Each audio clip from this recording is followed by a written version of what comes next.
এমনভাবে একটা জায়গায় আমাকে নিয়ে যায়, তারপরে ঝাঁপিয়ে পড়ে।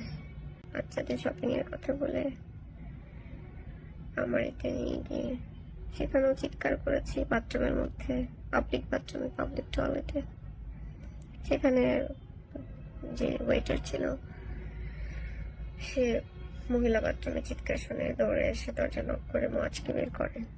দিনের পর দিন কিভাবে ধর্ষণের শিকার হয়েছে ভূমি উপদেষ্টা হাসান আরিফের ছেলে বউ নিজের ফেসবুকে একটি লাইভে এসে বলতে শোনা যায় তাকে তার শরীরে না হলেও ২০টা কামড়ের দাগ আছে তিনি নিজেই জানান। তিনি আরও জানান তাকে শপিং-এর কথা বলে শপিং-এ নিয়ে গিয়েও সেখানে পাবলিক টয়লেটেও তাকে ধর্ষণ করে। তিনি লাইভে এসে বলেন, একটা, দুটা,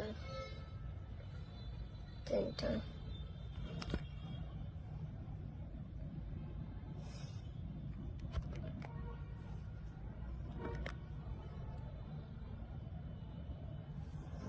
এরকম না হলেও ২০টা কামড়ের দাগ আমার শরীরে।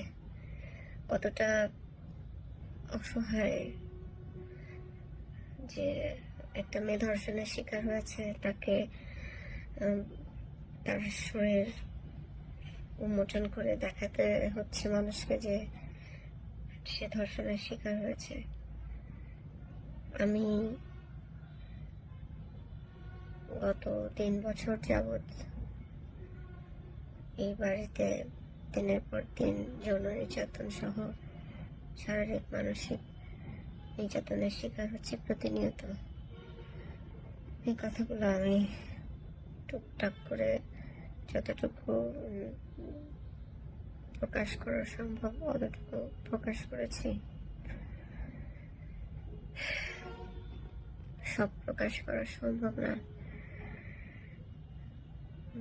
ধর্ষণ হওয়া যে নারীটির, সেই নারীটি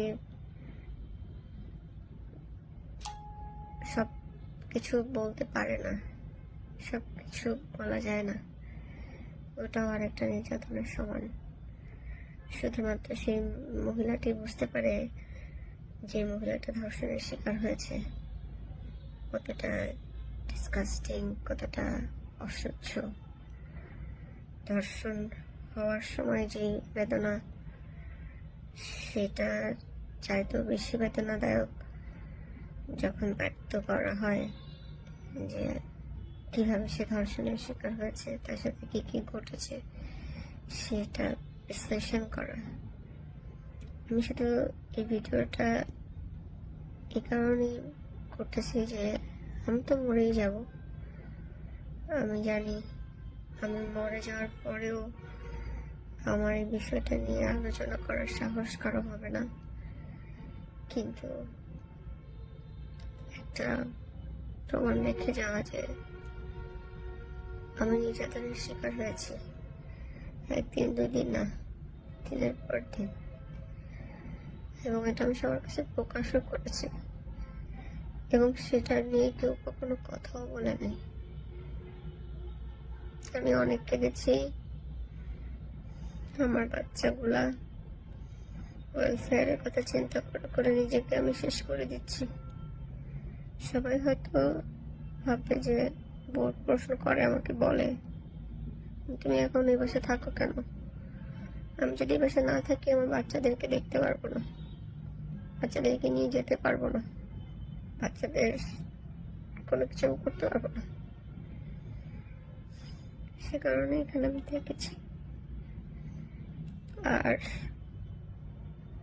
এমন ভাবে আমাকে ধর্ষণ করা হয় না যে আমি রেডি থাকবো, ঝাঁপিয়ে পড়া হয় না, মানে হঠাৎ করে ঝাঁপিয়ে পড়া হয় না। আমাকে আগে প্রতিবারই এমন ভাবে সিচুয়েশন ক্রিয়েট করে, এমন ভাবে একটা জায়গায় আমাকে নিয়ে যায়, তারপরে ঝাঁপিয়ে পড়ে। হঠাৎ করে ঝাঁপিয়ে পড়ে না। আমি 12 নম্বর বাসায় থাকি, এখানে এসে কিছু একটা সিচুয়েশন ক্রিয়েট করে, তারপরে সবার সামনেই ঝাঁপিয়ে পড়ে। কেউ কথা বলে না। সবাই বলতে আমার যারা লজিস্টিক সাপোর্ট দেয়, গৃহকর্মী, বাচ্চা, মা থাকলে মা, ছোট বোন থাকলে ছোট বোন, চেম্বারে আশিক ভাইয়ের রুমে। চেম্বারে সবাই শোনে আমি চিৎকার করি, কেউ আসে না। আজকে শপিং এ, বাচ্চাদের শপিং এর কথা বলে আমার এতে নিয়ে গিয়ে সেখানেও চিৎকার করেছি, বাথরুমের মধ্যে, পাবলিক বাথরুমে, পাবলিক টয়লেটে। সেখানে যে ওয়েটার ছিল সে মহিলা বাথরুমে চিৎকার শুনে দৌড়ে এসে দরজা নক করে মোয়াজকে বের করে। তো আমি বিচার পাবো না, বিচার চেয়ে লাভ নাই। আমি শুধু একটু বলতে চাই যে এই যে স্বাধীনতার কথা বলেন, এই যে মানবিকতার কথা বলেন, নেম অ্যান্ড ফ্রেমের জন্য আপনারা আসলে মানুষ না, অমানুষ। আমাদেরকে বিক্রি করে আপনারা চলেন। যারা হিউম্যান রাইটস নিয়ে কাজ করেন, কথা বলেন, বড় বড় কথা, শুধু কথাই বলেন। আপনারা আমাদের জন্য কাজ করেন না, আপনারা নারীদের জন্য কাজ করেন না। একটা মিথ্যা পোশাক পরে আপনারা ঘুরে বেড়ান, মিথ্যা কথা বলেন, আমাদেরকে মিথ্যা আশা দেন যে আমাদের জন্য আপনারা আছেন। আমাদের জন্য কেউ নাই, কখনোই ছিল না, এখনো নাই, সামনেও থাকবে না। মুখোশধারী আপনারা।